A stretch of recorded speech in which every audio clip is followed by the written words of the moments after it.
On Press Perspective today, we touch upon a number of social stories in the headlines related to South Korea. Do stay with us.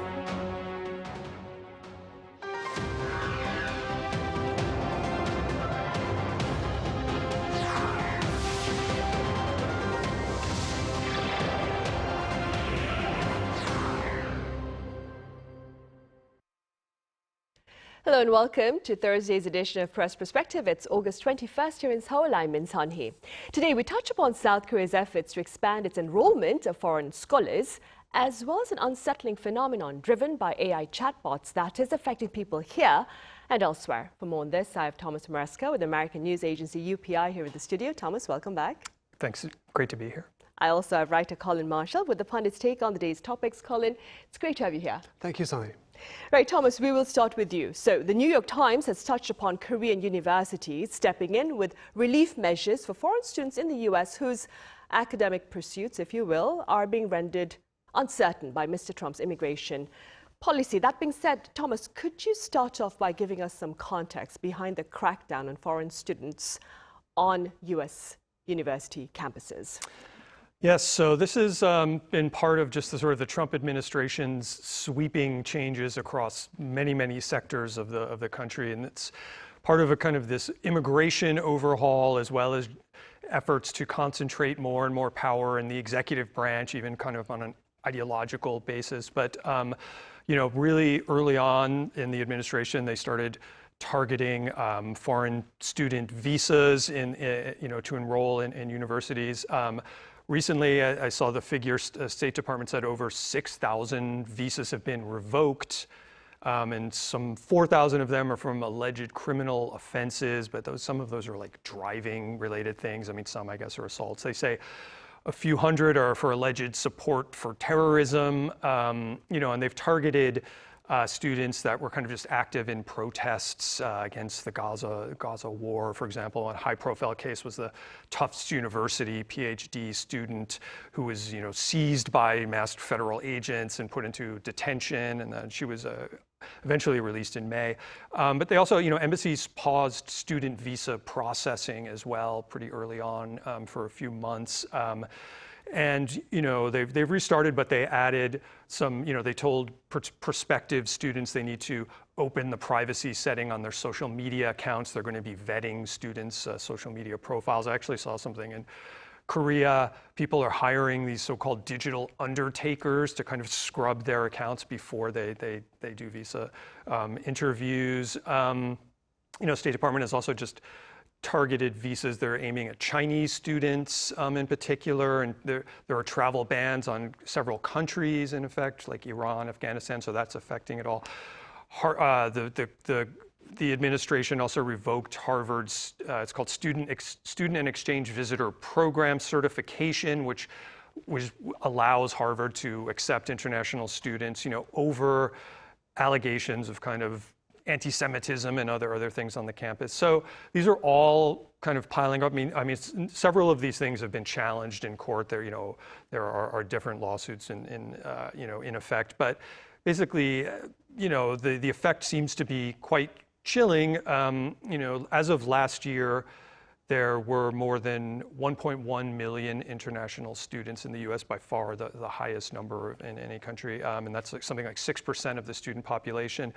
Now, different analysis is showing one group called NAFSA projected that U.S. universities could see a 30 to 40% decline in new enrollment this upcoming academic year. So, obviously there's been tons of stories of students just kind of either choosing to go in a different direction, thinking they were going to head to the U.S., or they're actually having their own status revoked while they're there, as well as universities are getting funding cuts for a number of reasons too. So it's kind of also adding to the less attractive nature now of U.S. universities, which up until recently have been really, the most desirable, I think, in the world.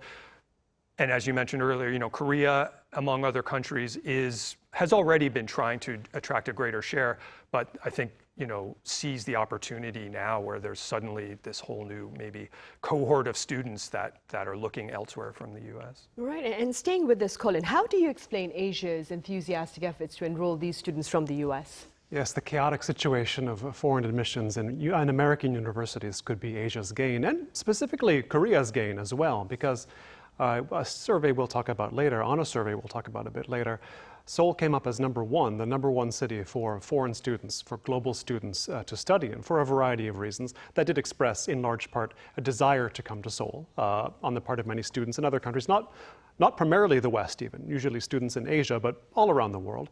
Now, when we think about that and we think about the reasons behind it or the motivations behind it, number one, one that's been cited is GDP. You can bring up GDP by bringing more people in, especially if they're students paying tuition. And students, as is the case in the United States, are not subject to tuition caps here in South Korea. So in the US, for many schools, it's been not just a beneficial source of revenue, but a necessary one. There are many colleges surviving only because they bring in the considerable money, considerable tuition of foreign students. You know, certain schools we can think of in the US, maybe they're not that well ranked, maybe they're not that prestigious, but they're getting a lot of Chinese money. Rich Chinese families want to send their students abroad, and these are certain schools that can serve their purpose as well. So that's keeping a lot of universities afloat in the US. And with this whole situation with the Trump administration and making foreign admissions a little bit or a lot harder, that could endanger the actual existence of certain universities in the US. But here, the same benefits can be drawn. You can charge more to foreign students, and they might have a stronger desire to go to these schools in many cases. It is a bit of an irony in Korea and certain other Asian countries that they're so well known for their fervor for academics, for how much energy, time, and money they put into getting into college and studying in college. Yet the universities themselves have not been that highly ranked globally historically. That's changing, and the appeal to foreign students is changing. And there was a New York Times piece recently about just such students who, as Thomas mentioned, have found themselves shut out of the US for one reason or another and have decided to come to Korea instead. Usually or ideally to the so-called sky schools, the top schools, Seoul National, Yonsei, and Korea University. This article was about students going to those schools. And some, I think, have good experiences, some have less good experiences. Historically, the satisfaction of foreign students in Korea, foreign college students, has been mixed. I have a friend who's taught in Busan at a university that prides itself on bringing in international students for a long time, for decades. And he says, so many students I see come in to Korea. They come to Korea with these, just full of enthusiasm, with these fantasies, these Hallyu fantasies. And many of them are happy for a while, but in a considerable number of cases, they leave sort of bitter. They never really found a way to integrate themselves into the culture. They felt somehow rejected in one way or another by the society. Not actively, not hostilely, but they just they couldn't integrate. And this friend said, you know, they often come from sort of warm cultures. They're from Colombia or even Russia or the Philippines, places where you can form social bonds quickly. And it's harder here in South Korea if you're not from South Korea or from an adjacent culture in one way or another. And part of that is language. I do recall in this New York Times article, one student said he was going to Yonsei. He was admitted from the Philippines, I believe, and he only got 1 year of language training going in. And I was thinking, that's not going to be enough to complete university in Korea. That's just not enough Korean language. But of course, many of these schools have separate international programs that are in English or other languages potentially in certain cases. Yet that's also part of the problem. Some students complain that just the integration is not there. And if you have your international students in a separate environment, oftentimes a separate campus, they're not going to feel like they really got a Korean college experience. They're going to feel like maybe they got a good education, maybe they had good advisors, had good professors, but they're going to feel like, you know, I was kept apart for one reason or another. So it would be good for Korean universities to focus on getting students more integrated, because this is a pipeline to the kind of immigrants I think Korea wants. Korean college-educated foreigners, well, they're already halfway acculturated right there, but it's a slow process, and maybe it's too slow to hit the official targets that have been put there of foreign students. I believe it was 400,000 they want, which is going to be, it's hard if people need to learn the Korean language and fully acculturate here first. If you can lower that bar, which has been happening, lower the admissions bar, lower the language bar, you get to the 400,000 quicker. But I think in the long term, it's not a healthy strategy. Right. Well, despite the mixed response from the foreign students who are actually here in Korea studying then, Thomas, as Colin mentioned earlier, a British analytics firm has ranked capital Seoul as the top city for international students in 2026. Could you tell us a bit more about this particular finding, as well as your thoughts, and what do you suppose makes Korea a productive learning environment for foreign scholars? Yes, so this survey was from the British analytics firm QS, and Seoul, for the first time ever, was named the best city for students. It supplanted London, which was the top for the last 6 years, and I think now London is third, Tokyo is in second, but also shows just some of this changing kind of centers of academic power in general, and that 10 of the 20 cities on this list are in the Asia Pacific region now. For Seoul in particular, basically their criteria, they have 6 factors. It's the university rankings, the level of universities, something called student mix, where it's the proportion of the city's population that are students, how inclusive does it feel, how many international students, desirability, how many students want to study in the city, employer activity, opportunities for employment while you're working here, and sort of what do employers say about the graduates of the universities here, affordability, and then just sort of student view. They say, like, what do students here say about it? How many want to stay? And Seoul has already been ranked highly, I think, in most of these things. According to this most recent finding, Seoul improved its affordability score. I mean, it doesn't seem like that cheap of a city, but I think when you compare it to a place like London, it's sort of, and also, tuition, things like that. And it improved a bit its desirability, and, has already had a pretty high number of institutions ranked in the university rankings, and it's performed well for employer activity as well.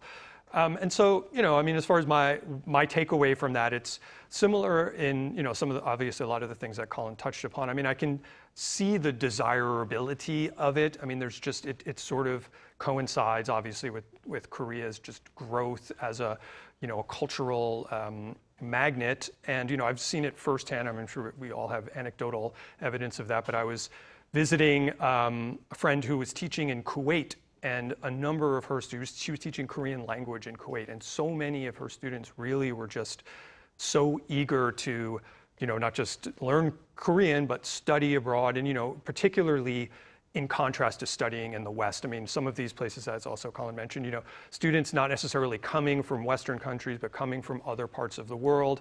There are just even kind of cultural or value segment factors that they seem to be maybe feel more comfortable coming to Korea versus going to the United States. I mean, just in attitudes and maybe family values, things like that. So I've heard a lot of those stories, and just even, in general, I think Korea as a destination for young journalists, things like that. I mean, people kind of do just want to come here in a way that I think 5 or 10 years ago I didn't see quite as much. It's not as much of like a niche or specific, I'm deeply getting into, studying Korean for a PhD or something. It's just a place that people want to come. So that obviously is a factor in terms of the desirability. And obviously, yeah, Korea is making a strong outreach effort to attract more students, and they've changed they have changed some policies also, which Colin mentioned. I mean, some of it maybe does have these double kind of consequences, such as they are lowering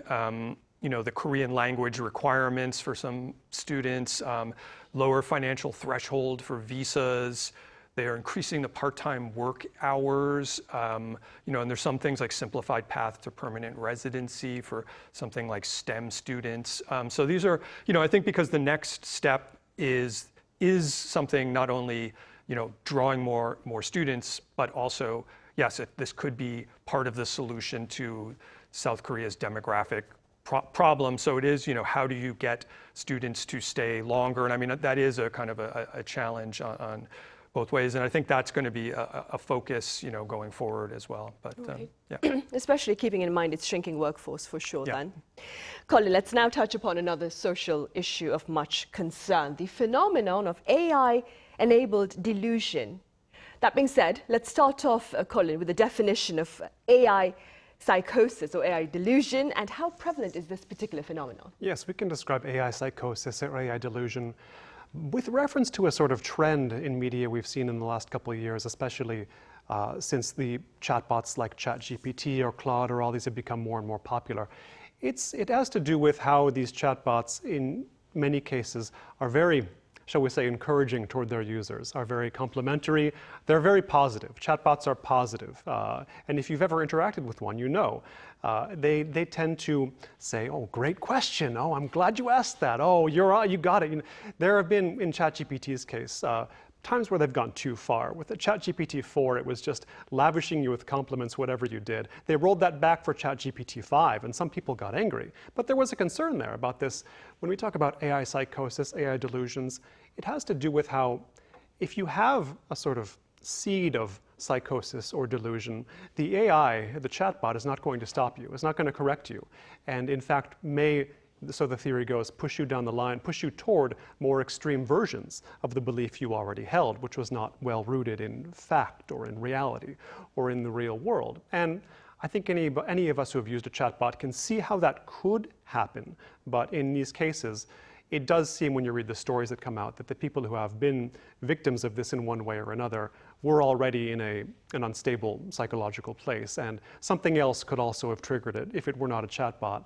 But there was an article very recently in the New York Times by a mother whose daughter committed suicide not because of AI. And the mother was quick to say, I don't think AI killed my daughter, but the framing of the article was a bit in keeping with the trend of sort of talking up the dangers of AI, potentially. She was saying, I don't think the AI killed my daughter, but she did talk to it. She talked a lot to it about her suicidal ideations, and she would tell it that, I have a therapist, but I don't tell the therapist about this. She would only tell the AI about her suicidal thoughts. And so the mom's theory was that the AI was telling her not to kill herself. Here's what you should do, here's the help you should seek. It was actually doing what you would want it to do, but it gave her an outlet to express these feelings in a way that had no real, how to put it, no real consequences that stopped her from committing suicide. So you could say she had a space where she could express these ideas, but there was no one to stop her when she needed to be stopped. So it could have, according to the mom's reasoning, if she didn't have this relationship, shall we say, this parasocial relationship with AI, maybe she would have sought other more effective alternatives. Maybe she would have been more truthful with the therapist. But I think, AI is more in its infancy than we realize it is sometimes. I use it many times a day to look up just things I'm idly curious about. I never feel like I'm being led down a dark path by it, but if somebody is susceptible, they're susceptible. And this represents a real danger, these ideas of AI psychosis, AI delusions, but the root problem, the cause is not AI. But is it exacerbated by AI? Potentially, yes. So it's something to keep an eye on, especially in Korea, where the suicide rate is quite high, as we know, as we've discussed. Right, which is something that the president talked about today when he was holding his weekly meeting with his aides.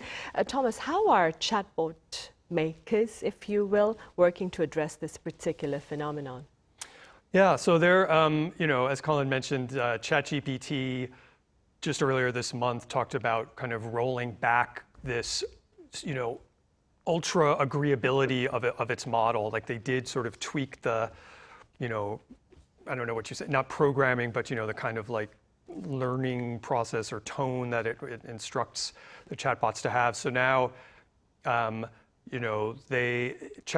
users will, if they're also implementing something that, if users are chatting for an extended period of time, there'll be a pop-up saying like a gentle reminder to, should you take a break?